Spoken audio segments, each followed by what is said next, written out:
హైదరాబాద్ అనేది ఒక చారిత్రాత్మక నగరం. ఇక్కడికి డైలీ కొన్ని వేల సంఖ్యలో పర్యాటకులు వచ్చిపోతూ ఉంటారు.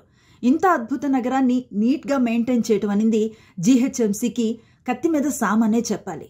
చాలా చోట్ల మనం చూస్తూ ఉంటాం విపరీతంగా పేరుకుపోయిన చెత్త. అది చాలా దుర్వాసన వెదజల్లుతూ ఉంటుంది.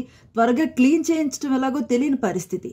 సో ఇలాంటి సమస్యలన్నిటికీ కూడా చెక్ పాయింట్ లాగా గ్రేటర్ హైదరాబాద్ ఒక వినూత్నమైన ఆలోచనతో వచ్చింది. ఇప్పటికే మై జీహెచ్ఎంసీ యాప్ అందుబాటులో ఉన్నప్పటికీ ఒక నెంబర్ మీద వాట్సాప్ సేవల్ని అవైలబుల్ చేసిందన్నమాట.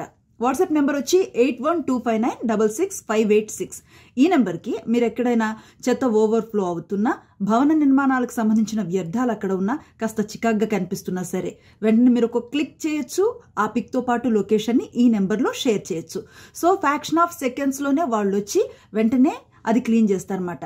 ఇలాంటి ఒక యాక్సెస్ని తీసుకొచ్చారు.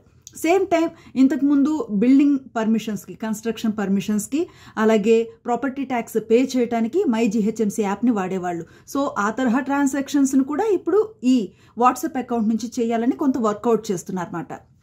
మోస్ట్లీ ప్రతి ఏడాది 2000 కోట్లకు పైగా ప్రాపర్టీ ట్యాక్స్ని వసూలు చేస్తుంది జీహెచ్ఎంసీ. అయితే ప్రాబ్లం ఏంటంటే దీనికి సంబంధించిన పేమెంట్స్ అన్నీ కూడా పేమెంట్ యూపీఐ యాప్స్ ఏవైతే ఉన్నాయో గూగుల్ పే, పేటిఎం, అలాగే మై జీహెచ్ఎంసీ, అలాగే వెబ్సైట్స్ నుంచి పే చేస్తూ ఉన్నారు. వీటిని కూడా ఈ వాట్సాప్ నెంబర్ తోటి అనుసంధానించాలనేది ఒక ప్రయత్నం అన్నమాట. సేమ్ టైం ఈ రిమైండర్స్ ఏవైతే పంపాలో ఇవి దాదాపు 20 లక్షల SMS రూపంలో పంపుతున్నారు.